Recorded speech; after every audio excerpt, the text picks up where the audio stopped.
போட்டுட்டு எங்க சுத்துற? இந்த ஓசில பஸ் விட்டுட்டாங்க, நீ எங்கெங்கயோ போய் சுத்திட்டு வர. கண்ணா பின்னான்னு பேசுறாங்க. இது ஊர் சுத்த கிளம்பிருச்சு. பேசுறாங்களா இல்லையா? எத்தனை இடத்துல பெண்களுடைய சுய மரியாதையை, சுய மானத்தை இழந்து நம்ம வீட்டுல நம்ம வீட்டுக்காரன் நம்மள கேள்வி கேட்க முடியுமா? விடுவோமா? என்னையா கேட்ட? என்னைய பார்த்து சொல்லுவோமா? சொல்லுங்க. என்ன ஊர் சுத்தின்னு சொல்றியா? நான் அங்க போறேன் இங்க போறேன், விடுவோமா நம்ம வீட்டுக்காரர? ஆனா கண்டவெல்லாம் பேசுறாங்க தமிழ்நாட்டு பெண்களை. கண்டவெல்லாம் ஓசிங்கிறதும் நம்மள மேக்கப் போட்டு வர வேண்டிய இவனெல்லாம் நம்ம செருப்பாலேயே அடிக்கணுமா இல்லையா? அடிக்கணுமா இல்லையா? எவனாவது இன்னும் உங்களை ஓசின்னு சொன்னாங்கன்னா, நம்ம வேலு நாச்சியாரோட வழியில வந்தவங்க, வீர பெண்கள், புளிய முறத்தால துரத்தி அடிச்சவங்க, செருப்ப கலட்டி அடிங்க, பாத்துக்கலாம் என்ன நடந்தாலும். அதனால பெண்களே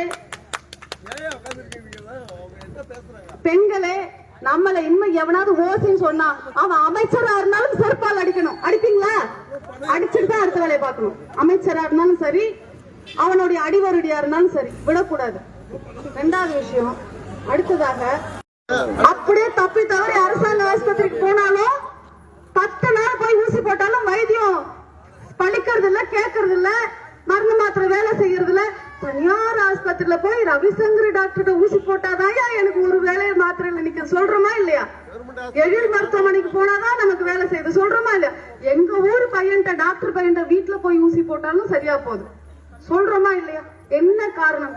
அதே மருத்துவர், அதே டாக்டர் அங்க அரசாங்க மருத்துவமனையில வேலை செய்யறாரு, மாத்திரை கொடுக்கறாரு, ஊசி போடுறாரு, நமக்கு வேலை செய்யல. ஆனா அதே டாக்டர் வீட்டுல ஒரு சின்னதா 10க்கு 10 ரூம்ல கிளினிக்ல ஊசி போட்டா நமக்கு வேலை செய்யுது. என்னையா மாயம் செய்யறாரு? அரசாங்க மருத்துவமனைக்கு போனா வேலை செய்யல, இங்க வந்தா வேலை செய்யுது. அப்ப டாக்டர்கிட்ட ஏதோ மேஜிக் இருக்குமோ? மாயமந்திரம் பண்றாங்களோ?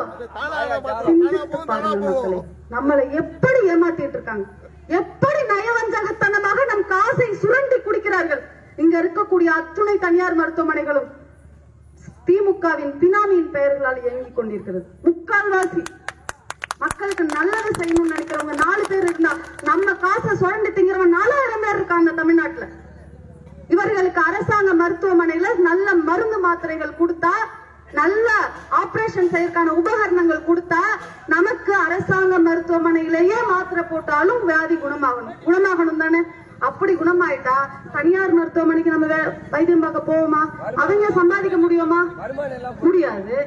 சக்கர வியாதி, ஒரு மூக்குத்தி கூட இல்லாத அடமானம் வச்ச மகளிர் இருக்கிறோமா இல்லையா?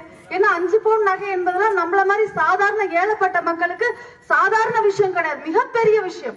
5 பவுன் நகைங்கிறது, 5 பவுன் நகை இருந்தா அவன் பெரிய பணக்காரன்.